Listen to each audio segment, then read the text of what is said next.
Thank you, everybody. One of the roles, of course, in your jobs would be to be on the state central committee, and there will, of course, be state party leadership elections coming up.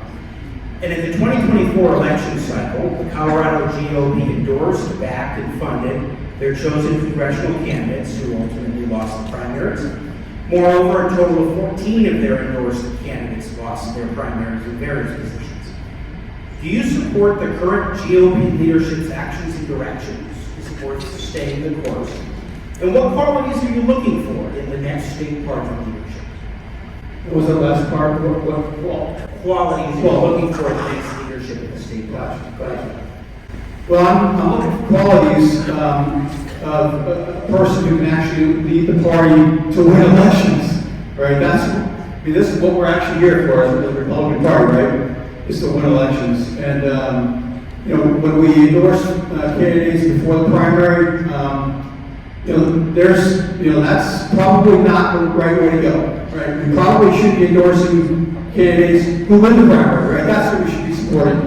But I will say this, on balance, I've been a supporter of this current leadership. Dave Williams, I attended the August 31st meeting as a state central committee member, a meeting that we should have had, right? Because that was the newly called meeting. And I support Dave on most things, not everything. I'm never going to agree with somebody on everything, right? So I'm looking for somebody who can lead the party forward and be a force for what Trump does, right? Is to lead the party in a way that we can win.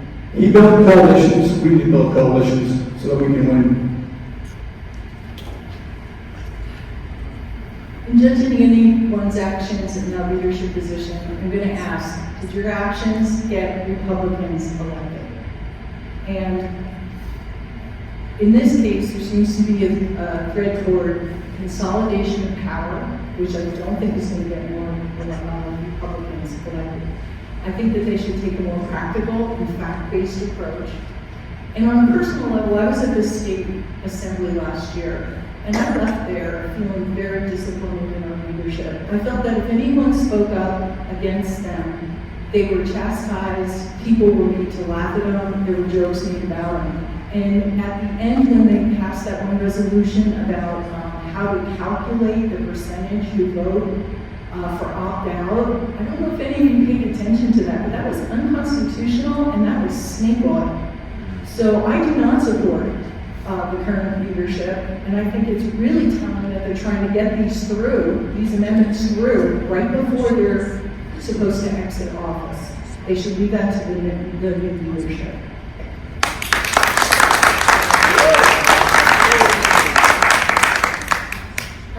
I think as Republicans, one of the things that we really have come around is loving what Donald Trump has stood for, the power that he comes in to draw people around himself, and that's something that we can do in Colorado. I think we all need to stand behind the 2024 RNC platform, and then we also need to stand behind what our state platform does too.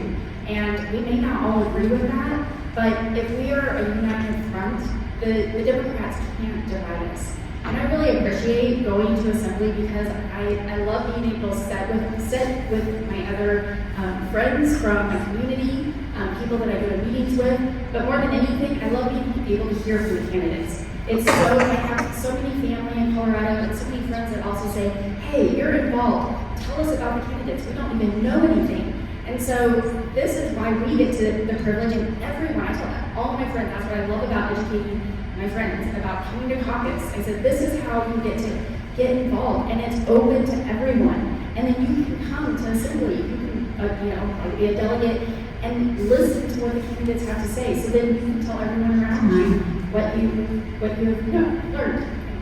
Thank you. So past party chairman was Christy Berger-Brown, and I knew her personally. I mean, she doesn't know who I am, but I've talked to her. I think she's a terrific lady, just like Flora.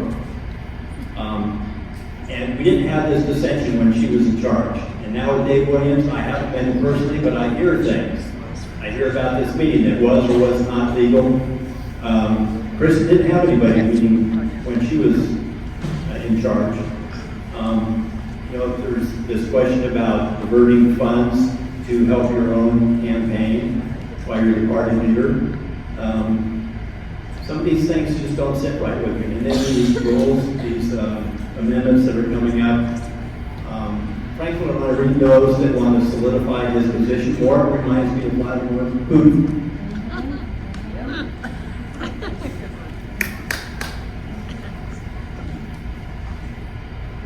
Okay, do I agree with every single thing that was decided? No, I do not. Do I overall support our leadership? Yes, I do.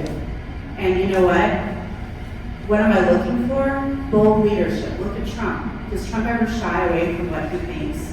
We've been losing and losing and losing and losing for over a decade. Clearly something is not working. It's time to try different ideas. We have to try different ideas out to see if they work. I absolutely was against trying to remove current leadership in the middle of get out the vote and diverting funds away from our candidates. It cost us greatly, personally, in Douglas County, a lot of money. So, you're never going to get everybody to like you or support you. That's the way it is. But you guys, we all have to unite around our candidates. As a football fan, one of my favorite movies ever, at least very high on the list, is Remember the Titans. It's about a high school that's trying to integrate African Americans and whites. And after a particularly contentious practice, when both sides got in a fight, one of the main characters comes up to the captain and says, the captain goes the other way and says, "Why aren't you doing what you need to be doing? You're leaving me out to dry." And the best line, one of the best lines out of the movie, was he turns to the captain and he says, "Attitude reflects leadership, Captain." We get the leaders that we deserve. We've always gotten the leaders that we deserve. As a country, as a party, and as a state. And the leadership that we have gotten is a reflection of what the Colorado GOP is. And until we change, all of us, it doesn't matter how good a leader we get, we will strip him or her down, and beat them with our experience and our invisiveness. So we need to shape up.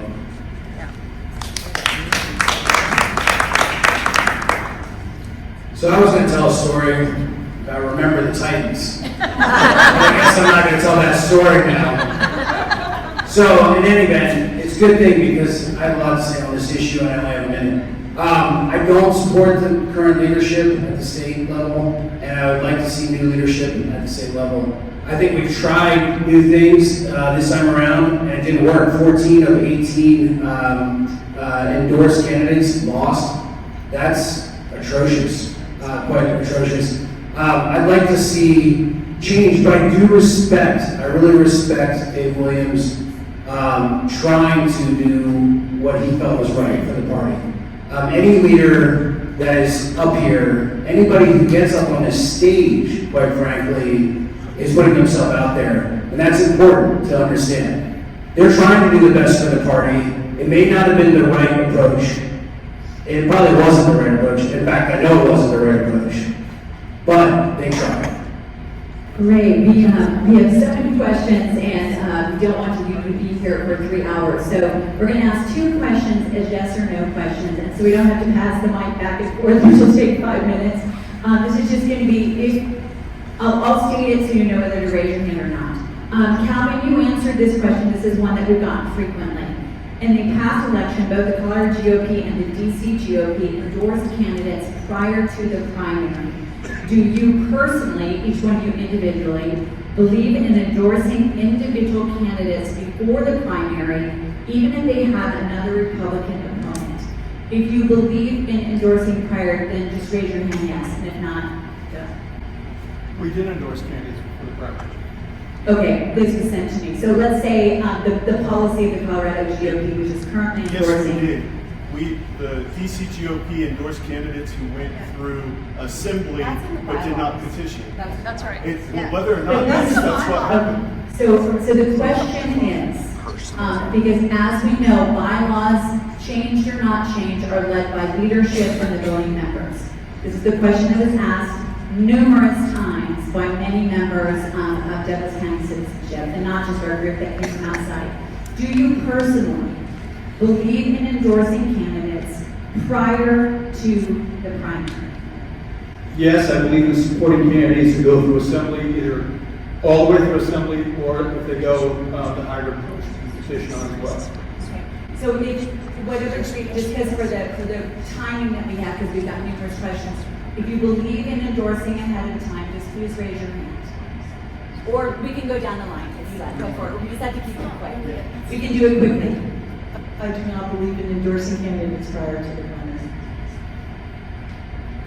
Currently, being an officer means that I have to follow bylaws, so bylaws are set as they are, and I love all the bylaws. And because if I were to be secretary, I chair the bylaws committee, and so if that's something that the ex-com wants to change, then they can come to committee.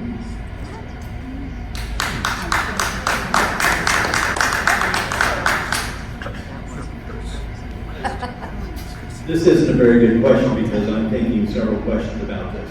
But I don't think an official body should sanction anybody before a primary.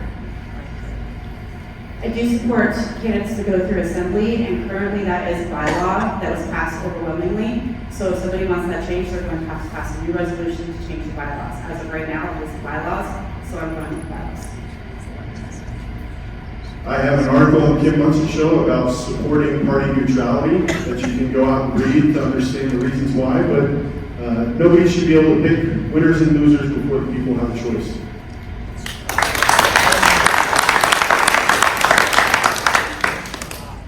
I have a simple answer and a long-winded answer, but I don't think Deborah's flight wants a very long-winded answer. I'm going to say that, as Ted Hardy, my friend, knows, going through the assembly isn't always the best option.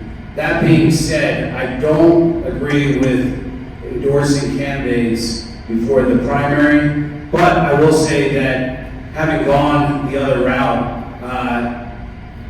going through the assembly seems like the easier option for most candidates, and maybe the better option for most candidates. All right, so one more question that was asked, and many of you may know there is a group that's running as a slate, and then there are other individual candidates. The question is for the members of the slate, and this is, anyway, the question is, for those of you running in the slate, which currently are Robin, Calvin, and Amanda, and then Jeff Toborg and Pam Hampton were not able to be here tonight, would you commit to staying in the race even if your full slate is not elected? So that would be for. Oh, for the three of us, okay. I'm not actually ready to make that commitment tonight because we've been running as a group, we've been running as a team, we built a team together because of the way we want to see the party run in a collegial fashion. And the folks that that are on the stage this night just got into the race, so I didn't really know them that well, so that's my answer right now. I don't really have, I don't have enough to go on yet to make that decision. All right, there was a request for everyone to answer. Let's just keep our answer to like 15 seconds. Thanks. Well, I appreciate that answer. When I prayed about coming onto this slate, it was because of the fantastic people that chose to run, and it is a sacrifice of time. It's a sacrifice for our families, but I knew that it was a calling from God, and when God puts that calling on your heart, there's for a reason, and sometimes His answers it's open-ended, and sometimes it's closed, and I didn't know anyone else was running except until a few hours ago. So thank you, Amanda. Thank you. Whoever would like to, but definitely.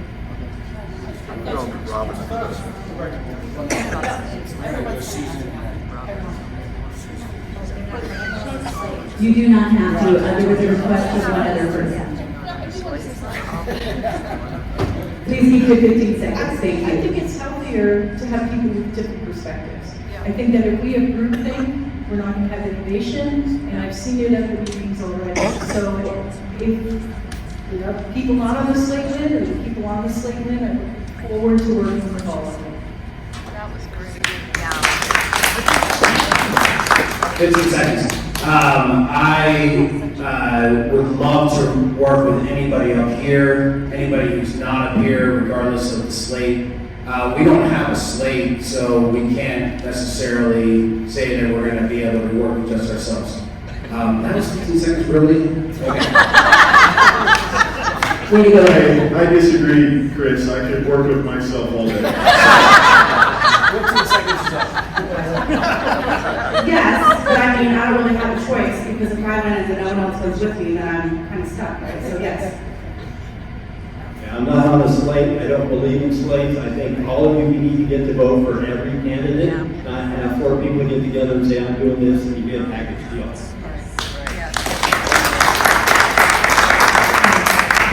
A very quick question, because we want treasurer candidate here quickly. Robin, if you wanted to respond. But this is for a specific treasurer question for you, Susan. What experience qualifies you for this position, and do you agree to a regular audit that will be made available to promote transparency? I like numbers. I'm a rare legal, someone who studied law who likes numbers. I've taught college accounting. I stood up in front of groups for 3 hours and taught accounting. I have an MBA. I have served as a treasurer position before. Not only would I agree to an audit, I would demand an audit, because an audit protects me.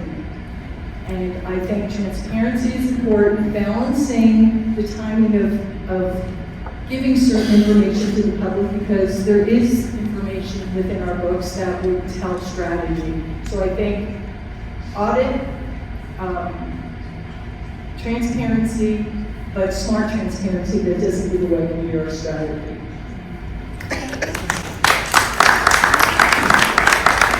I'm going to ask for Pam since she's not here. Pam has extensive experience in accounting. She's also been a treasurer. That was one of the reasons that I asked her to do it. She's also currently on the audit committee. We regularly do audits. There will be an audit presented at CENTCOM, and I believe in regular audits. I want absolute transparency, so that's an answer for Pam. She probably answered better than me.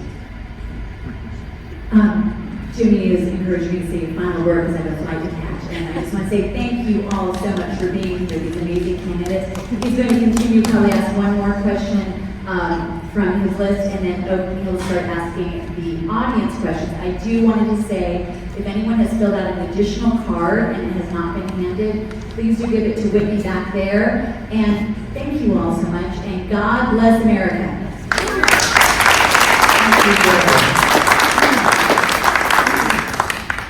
So this is a matter the Central Committee will take up. Earlier, somebody mentioned bylaws, and there are several bylaw proposals that are coming up. And I'm curious your thoughts.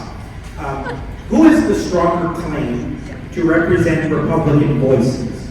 The party chairman or elected Republicans who won their primaries? How does your answer to that inform whether you support or oppose proposed state party bylaw changes that remove elected officials from the state central committee and centralize power with the state chair, while making it even harder to remove the chair or chairwoman?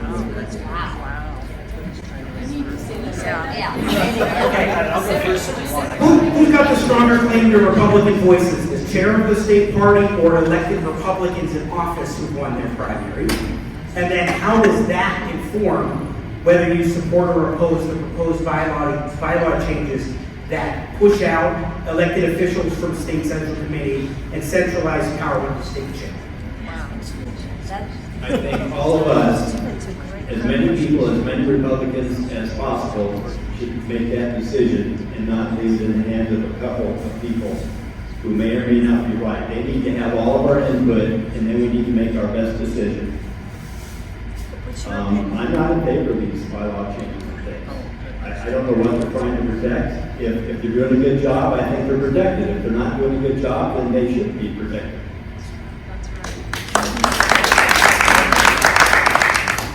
I don't think anyone should have more power than anyone else. I don't think that's a good structure at all. I honestly have not had time to read those bylaws, and I'm going to thoroughly read the bylaws and talk about them with a lot of people before I decide how I'm going to vote. I'm sure there's going to be a roll call vote, so I'm sure all the votes are going to be public. Well, I'll have to go back to our founding document that it is the consent of the government that runs our country, and we as a party have organized under that central principle. We are all elected Republicans, right? Representatives of our constituents. That's how it should be treated. We should never act like we are beyond the power of the people that vote us to do their will. And now, as to the particular bylaw, I believe it's moving the percentage up from 60 to 66%, 67, making it more difficult to remove a chairman.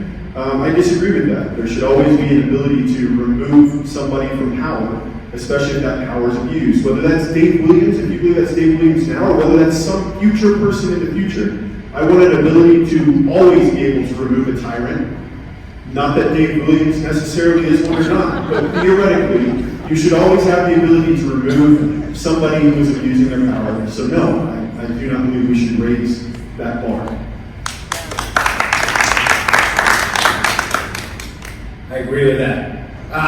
On the removing elected officials, I think that's clearly a move to position someone so that they can basically limit those who may be opposed to them. I really don't understand the logic behind it, other than to say that, I'm not saying it, but somebody said a tyrant. And I think that that's potentially what we have here. It's been in the bylaws for quite some time that elected officials get to vote in the central committee meetings. To remove them, there's been really no logic behind it. And I think that we really, I oppose that. I oppose moving to 66%. We should, if anything, we should make it easier to remove a chairman. If I'm a bad chairman, remove me.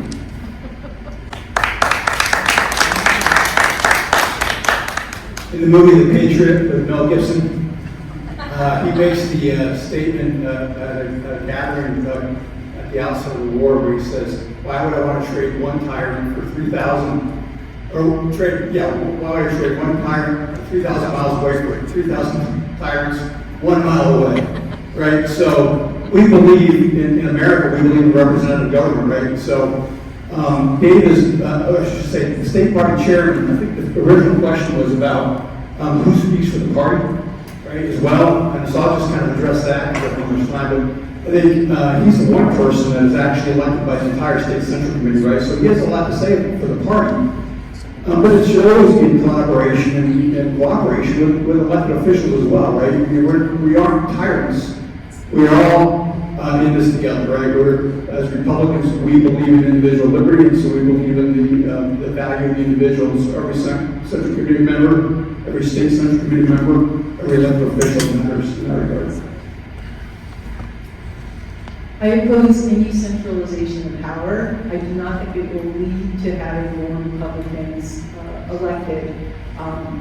I think that the elected who won the primaries will have a better idea of what the people are saying in their particular races, and we want to make decisions to let them win their races.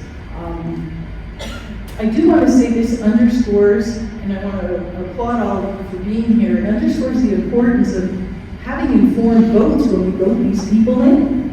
We need to get more people involved, we need to have more transparency, and we have to avoid the disaster we just went through. So no consolidation of power, and if you're going to make any changes, you need to prove to me it's going to result in electing more Republicans, and I've not heard that argument.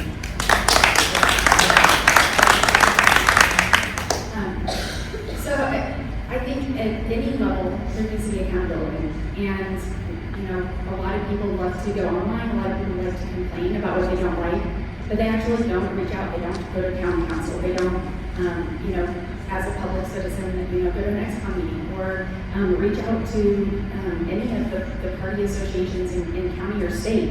And that's something that we can encourage anyone that doesn't like it, and that goes for all of us, to reach out. It doesn't do any good to argue to our friends and social media, but we can hold people accountable.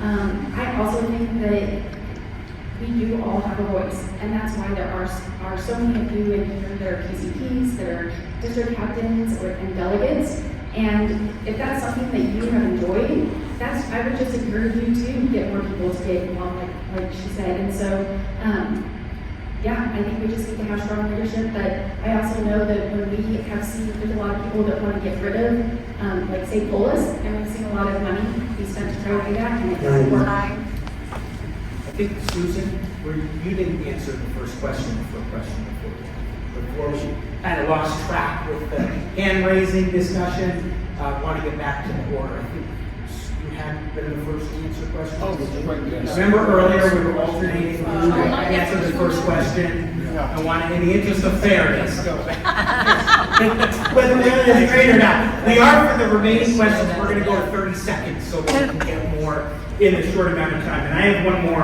quick question I think is very relevant, and then we will get to some audience questions.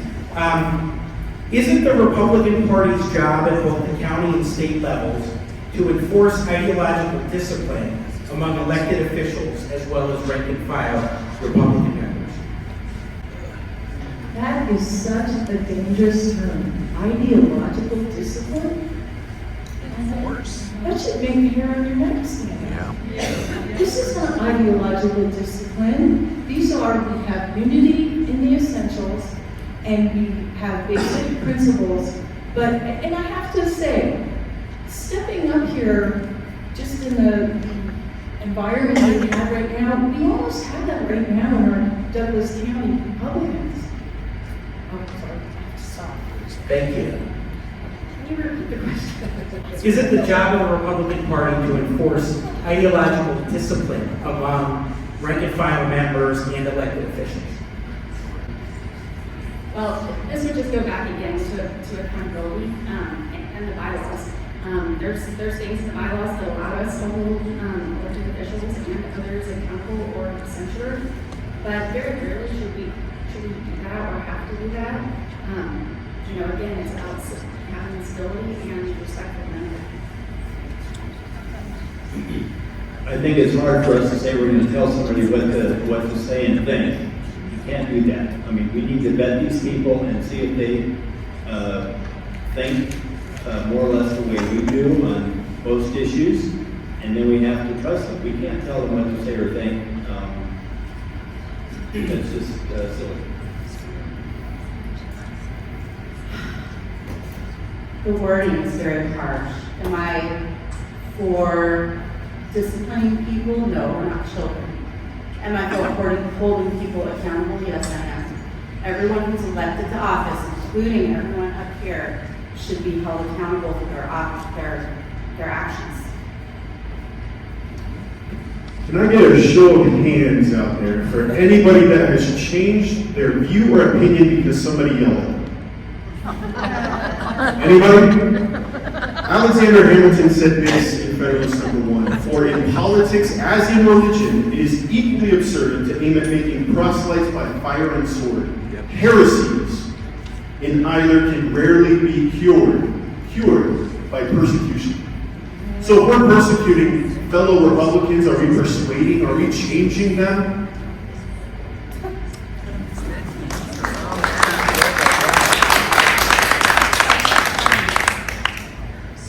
I've had some people suggest that sometimes I'm too brief in my answers, and that I need to use all the time that I'm allotted during this. So I don't get another, is it 30 seconds still? Okay. So just make sure that all the time that I'm allotted for a question, and I agree with that. There's oftentimes a lot to say. On this particular issue, there really isn't that much to say other than no. Well, I'm going to actually give back some of my time because we can't enforce anything on anybody, right? We don't enforce ideological anything. We persuade. Our job is to persuade. Our job is to work with people to get things done, but never to enforce anything. I'm not a judge. Thank you. Amanda will get the next first question, and then we'll bring it back down here, although we just answered another one, so we'll go to Robert. Okay, audience questions here on the cards. Jimmy, are we doing a minute? 30 seconds, so we can try and get in as many as we can. I know it's a pain to do just 30 seconds, but you guys have been very good with your time. The Victory Committee is concerning to many Republicans considering the huge loss of all 3 school board races in 2023. In addition, the Victory Committee candidate vetting process has been to conduct private candidate interviews where questions are not shared with the DCGOP Executive Committee or anyone else. Do you support continuing the Victory Committee, and if so, why? Thank you for the question. I think, like Calvin had said, there's been a lot of learning over the last couple of years with the Victory Committee. And I think we've learned, I think the current officers have learned a lot with that, and the committee, sorry. And I think it is, if we can make it work well, it's always fantastic to be able to have questions so that we can bring it back to everyone that wants to know about candidates. If we don't know anything about them, then we're just making educated guesses. Well, I learned a little bit about the Victory Committee just now. I hate to keep things secret. On the other hand, the DCGOP shouldn't be privy to these interviews. I mean, we can vet the people and we can have an opinion. But I think we need to be careful about how we work this committee. I think this committee maybe needs to change a little bit and be a little bit more transparent. That's actually patently untrue. The last round, we changed it so that all of the executive committee was invited to watch every interview, and 2 people showed up. Everybody is absolutely invited to see it. I am for Victory Committee. Do I think things need to change? Yes, we need to fix the vetting process. We need to make it as transparent as we possibly can without giving it to the Democrats. But I think that the executive committee needs to pick the questions. We need to make it so that everyone's involved. But I'm for keeping Victory Committee. I'd be for the Victory Committee if it encouraged only one Republican to run, but it hasn't. So as long as there are 2 sides in our divided party that think their candidate is best and are willing to play a game of chicken all the way up until the election and neither one drop out, the Victory Committee doesn't make a special difference. Until we figure out what's truly causing this divide to have 2 Republicans run against each other to mutual defeat, it doesn't matter what we call it, it doesn't matter what it is. We need to figure that out.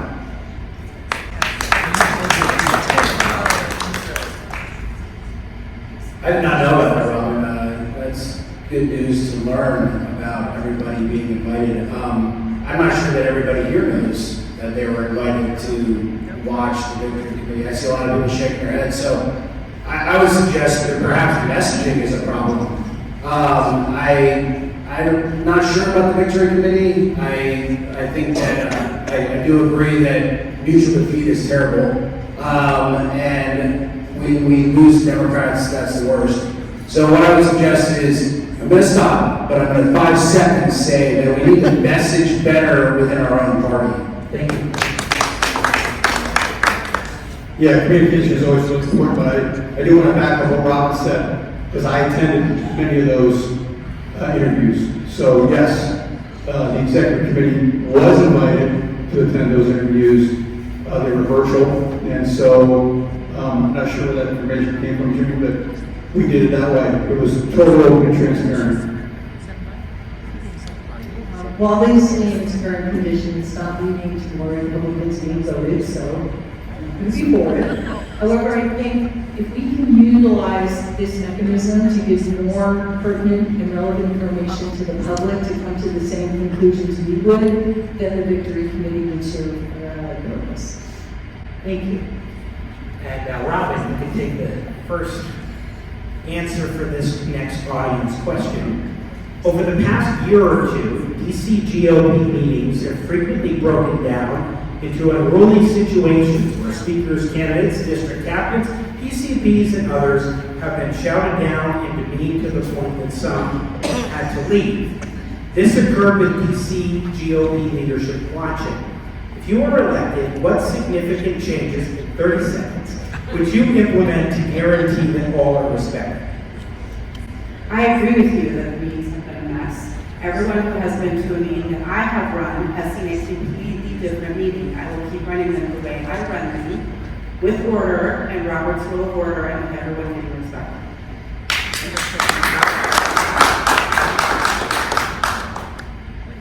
Boy, this is a tough one when people are willing to think that their voice is more important than another person's voice in a meeting. I really don't know how to change that, apart from trying to convince people to look at each other as fellow human beings who deserve their own right. So again, kind of bouncing off all the answers I've given, I don't know how to fix that without fixing every one of us and allowing each one of us to see each other as important people. One of the things I find most appalling about what I've witnessed over the course of the past 2 years is the name calling and the disrespect and the atrocious behavior by what people would suggest are adults. I mean, acting like school-age children. It's really deplorable, to use a term that I'm not supposed to use politically, I guess. But what I would say is that has to change, regardless of who's the chair. That has to change. I thought this a little bit earlier when we were talking about unity. Under proper rules of conduct of a meeting, when somebody is recognized to speak, they are supposed to address the chair. So that way, when we're talking about whatever the issue is, you're not making it personal. You're talking about the issue. And I can tell you right now, when Robin has run meetings, she's been like that. She has enforced Robert's rules. As first vice chair, when I have the opportunity to run a meeting, I will do the same thing. And I will call it out too, for my position up in the front of the meeting, even if I'm not chairing the meeting. One of the reasons I'm up here right now is because last night I attended the meeting. And one of the items was a discussion on a censure on a fellow Republican. A Republican who had prepared information to give us relevant information and who was voted not to be able to speak. And then I make a motion that we postpone it. The two members over here voted against that motion. They wanted to have a discussion last night about a fellow Republican's censure. And the information that had been presented, I know was false.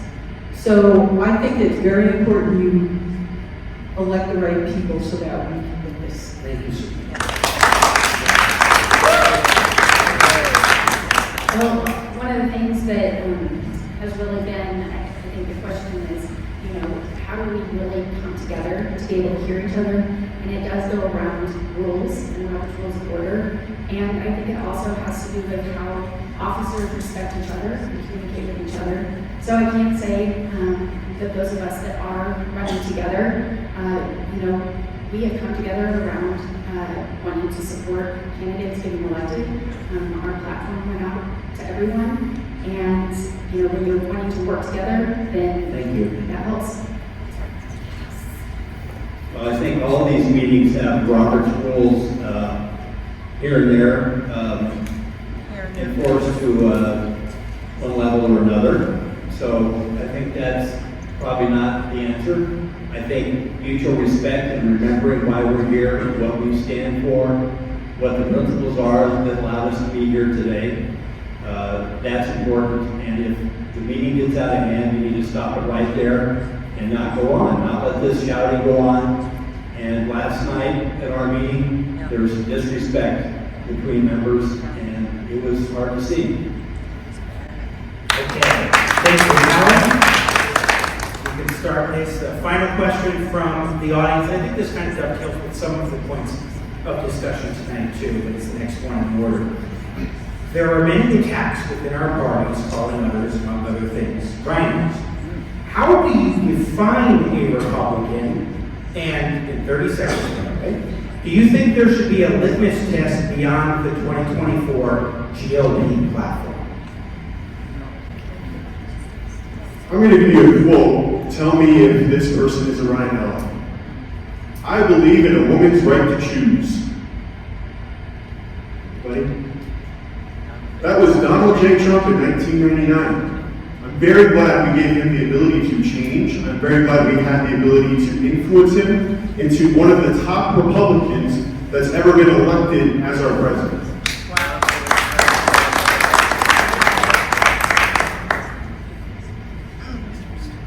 Repeat the question.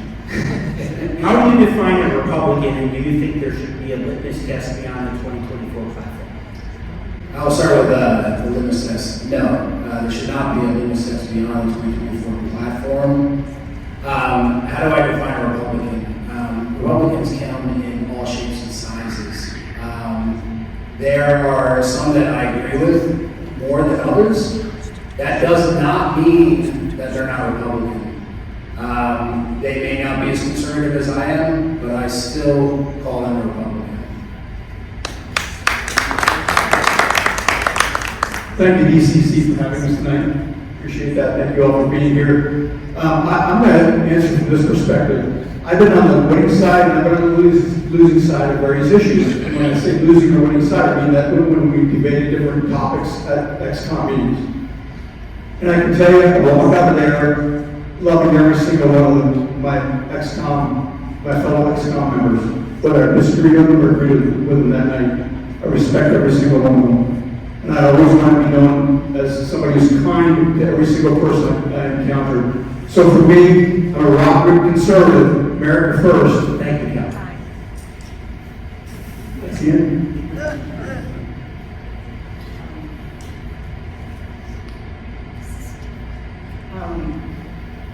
I think it's easier to spot a non-Republican. It's easier to define what a Republican is, and having been in law school for the past 4 years, they're all of them.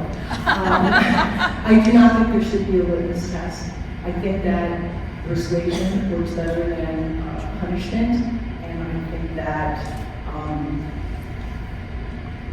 if you shut someone down, it really means you don't have a good argument. So have a good argument, have the facts. We are right. And so.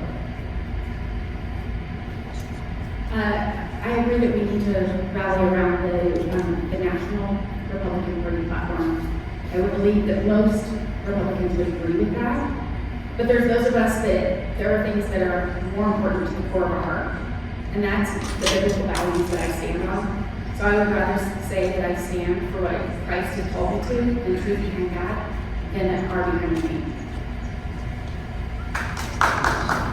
And I apologize, I messed up the quote. He said, I am very pro-choice in a 1999 NBC interview, so I apologize for that. You should be censored.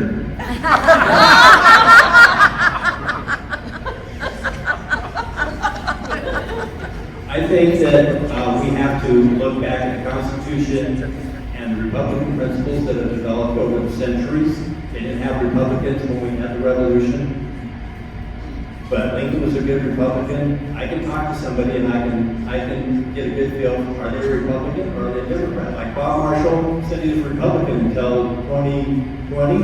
And then when Trump was elected, he said, no, I better go with the Democrats. And believe me, he's where he belongs. So I don't think we should have a litmus test. I don't like name calling. I'm sick of rhino. I'm sick of radical, as I'm called all the time. I'm tired of all of it. The platform is the litmus test, period. All Republicans should be sticking to the platform. And Thank you, everybody. We have a round of applause for all of the candidates. I think you've had some very thoughtful answers. You've all seriously considered your positions, and you've stepped up to the plate for an opportunity to help lead the party in our great county. So congratulations on your runs and best of luck moving forward. Just a couple of final things. One, I want to give a round of applause to the whole team from DCC that put this event together. So please.